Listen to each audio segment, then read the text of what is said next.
Assalamualaikum and good evening everyone. My name is Nur Atika binti Abdul Wahab and my matrix number is 269488. So today I will present a synopsis and ethical issues that found in the Prisoner movie. The story of Prisoner is the kidnapping of two young girls, but the movie as a whole is an examination of kinds of prison people find themselves in physically, mentally, emotionally, and spiritually. Prisoner put that concept onto how people struggle to work through and escape from their trauma. Whether that trauma is come from the death of a child, the lost faith in court, or discovering a parent who has committed suicide.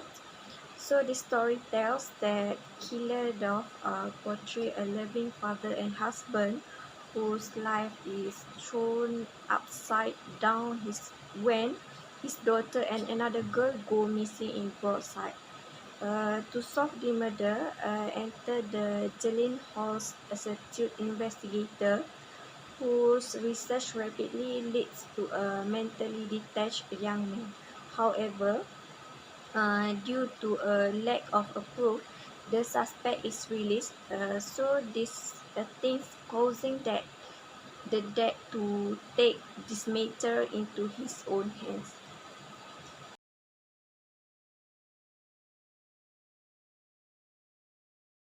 So the ethical issues that found in the movie is ethical egoism, which is this ethical in philosophy is an ethical theory that according to which moral decision making should be guided entirely by self-interest.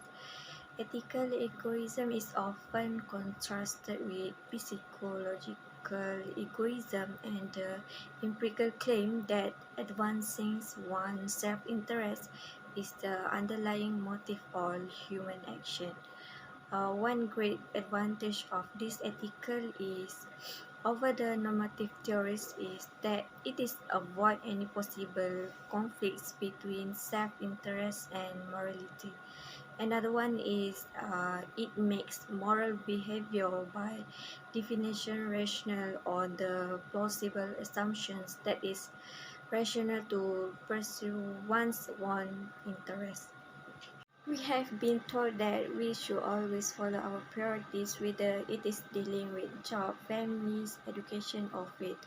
Ethical egoism teaches us that if our interests are any one of these or something else, we should put it first because these are our values. But how far should we go in protecting our values?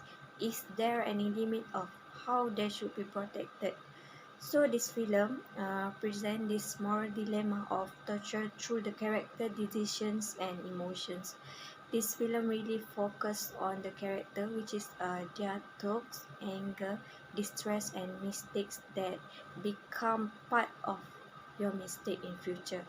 So this deal with father purity and how he will achieve the purity by using unethical ways like torturing an innocent man, bringing up child abduction and torture. So killers try using God as an example that his creator will forgive him for finding his daughter.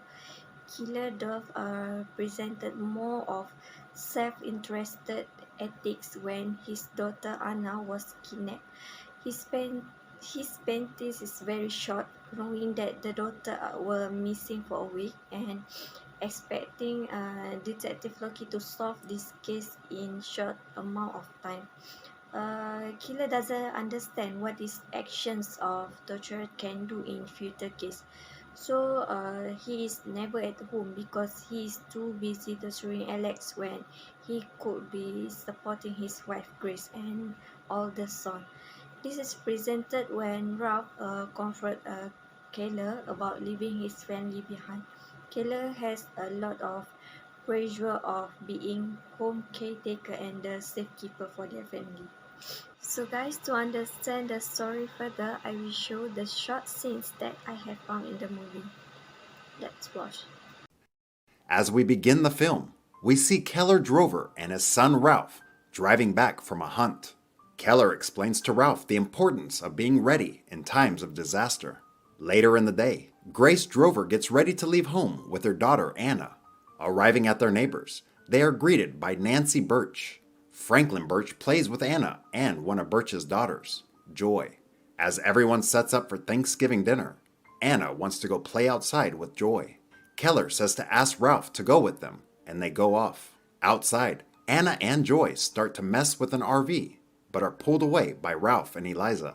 After dinner, Anna and Joy ask the adults if Anna can take Joy back to the Drover's house to find a whistle Anna misplaced. They are given permission to go, and the pair rush off. Sometime after, Keller asks Ralph and Eliza where their sisters are. Keller goes to his house to try and locate them, but can't find them. Keller goes back to the Birches, and nobody seems to know where Anna and Joy are. Ralph recalls the RV that they had passed earlier, and takes Keller where it was located, but it's gone. Keller decides to call the police. Over at a diner, Detective Loki is eating alone and gets a call about the suspected RV. He finds the RV and goes to inspect it. The RV suddenly pulls away, but crashes just as quickly. Loki goes inside and finds Alex Jones in the rear of the RV. Alex is taken out to locate the girls, but he won't answer. Alex is then arrested. Loki continues the interrogation, but Alex denies all his accusations. Later in the night, Loki checks out Alex's aunt, Mrs. Holly's house, where he lives from time to time. Loki gets the report that Alex's RV is clear of any evidence and directs another police team back to Aunt Holly's house. The next day, Loki goes over to Drover's house, and Grace confides that people will probably think her and her husband are crazy when the girls come out of hiding just fine. Grace notes that Loki's captain said he had solved every case he had been working on. He states he will find Anna and Joy, and is interrupted as Keller joins them. Loki informs Keller that no evidence against Alex has been discovered, and in disbelief, Keller begins to question how that could be possible. Loki tries to pacify Keller, but Keller gets more and more upset. Loki assures Keller the police are considering all possibilities, and that he will do his job. As Loki leaves, Keller asks if Alex will be kept in custody until the girls are found. Loki informs him that Alex will soon be released unless formal charges are brought forth. Loki makes multiple stops through the day and night, and makes a final stop at Father Patrick Dunn's residence. Loki sees Father Patrick unconscious inside and proceeds to look around the home. Loki finds a hidden basement and goes in to investigate. He finds some statues and then locates a body tied to a chair. He wakes up Father Patrick and presses him for information about the body. The next day, the search party continues, and Keller gets a call from Grace letting him know Alex is being released. As Alex is released, he is swarmed by reporters. Keller comes and attacks Alex for information. Alex whispers that the girls didn't cry until he left them, and Keller is dragged away. Captain Richard tells Keller the police will ignore the attack, but that he needs to go home. Keller wants Alex arrested again, but Captain Richard tells him to fill Loki in on the new information.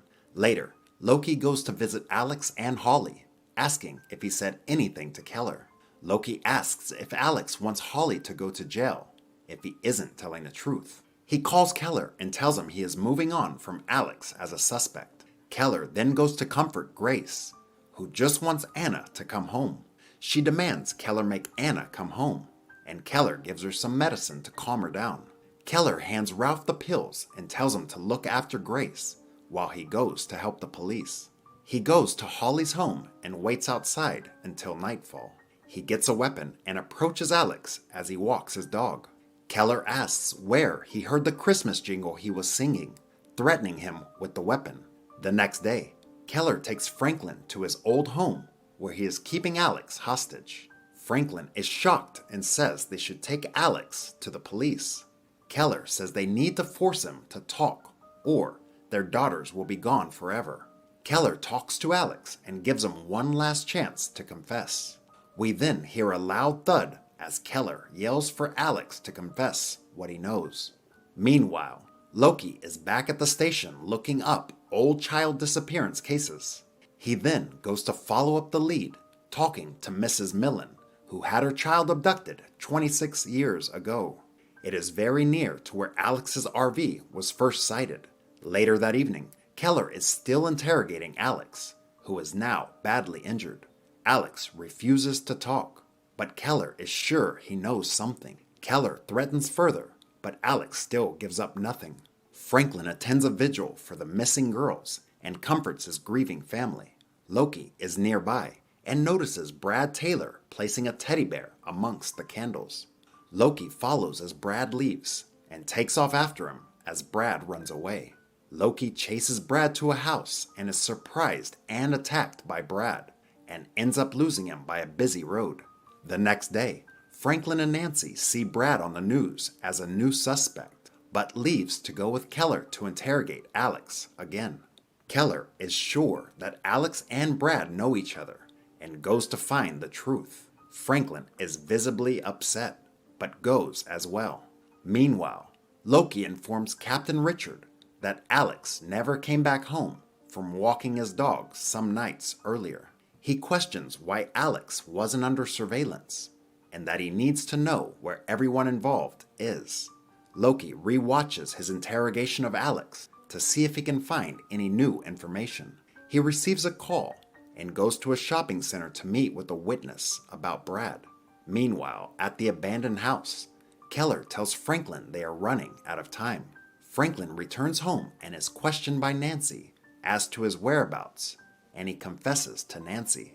Shortly after, Nancy confronts Keller about kidnapping Alex. She demands to see Alex and is taken to him. Nancy begs Alex to help her find her daughter, unties him, but then Alex attacks her and tries to escape. Keller then shows Franklin and Nancy his new way of getting information from Alex.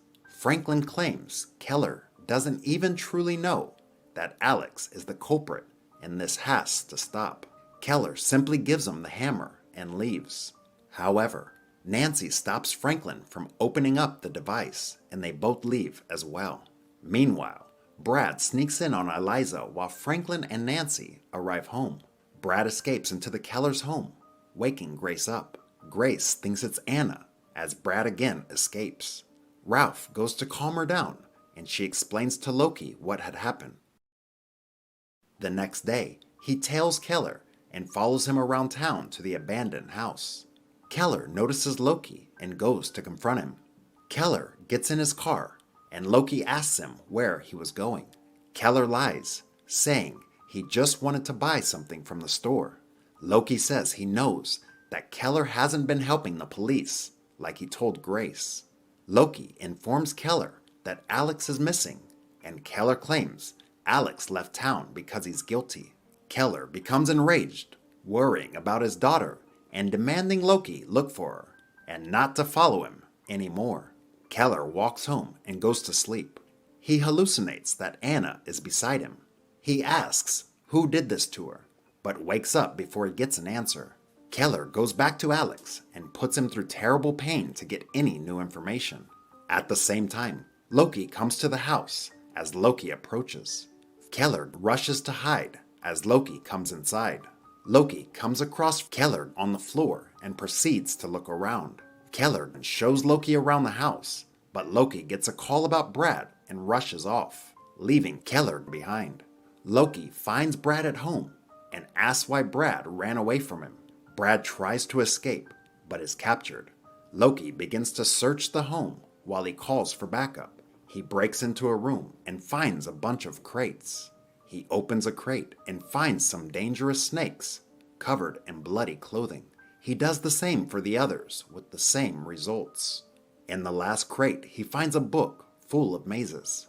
He quickly takes it and leaves.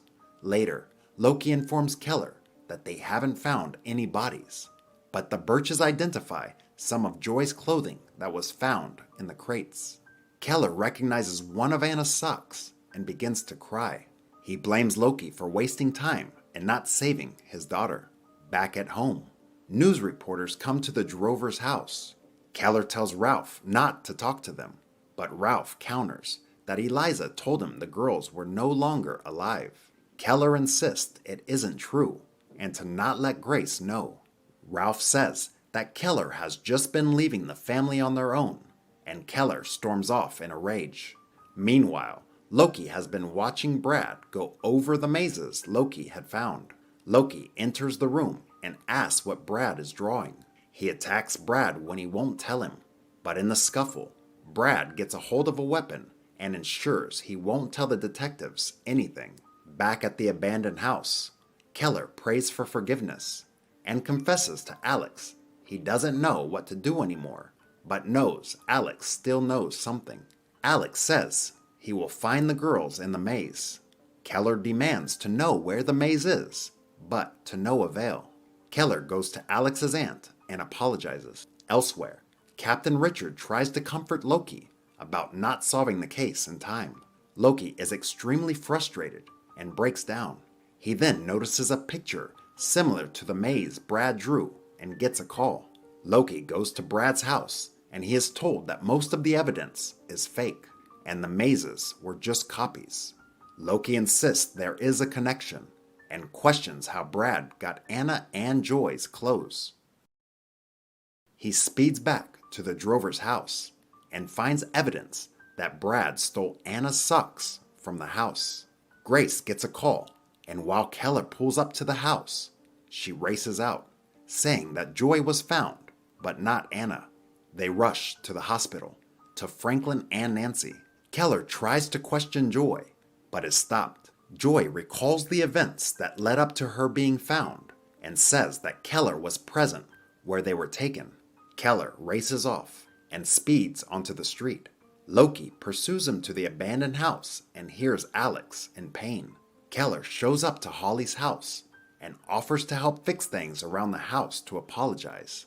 Once inside, he claims he knows the girls were at her home. Holly then points a weapon at him and forces him captive. She makes him put on handcuffs and orders him to drink a sedative in order to see his daughter. Keller gets a call, but is told to put his phone in the disposal. She confesses to kidnapping multiple children with her late husband. She forces him inside a car and calls the kidnappings a war to make people turn into monsters like Keller. Holly also confesses that Alex never harmed Anna or Joy, but she decided to take them. She leads him to a hole in the ground, injures him, and forces him inside. He falls inside, further hurting himself. She says that she will reunite him with his daughter in the hole and seal it shut. Meanwhile, Loki is told to notify Holly that the police have found Alex.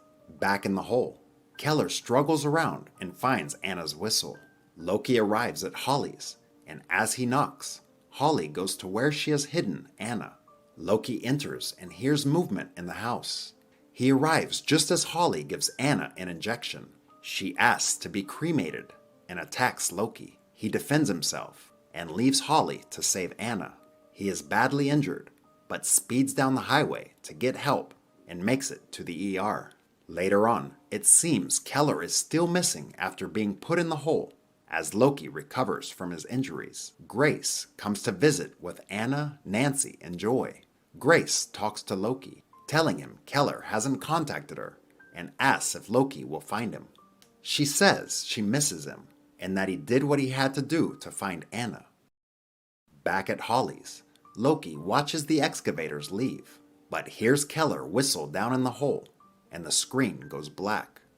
Like and subscribe to watch more videos like this, and don't forget to turn on your notifications.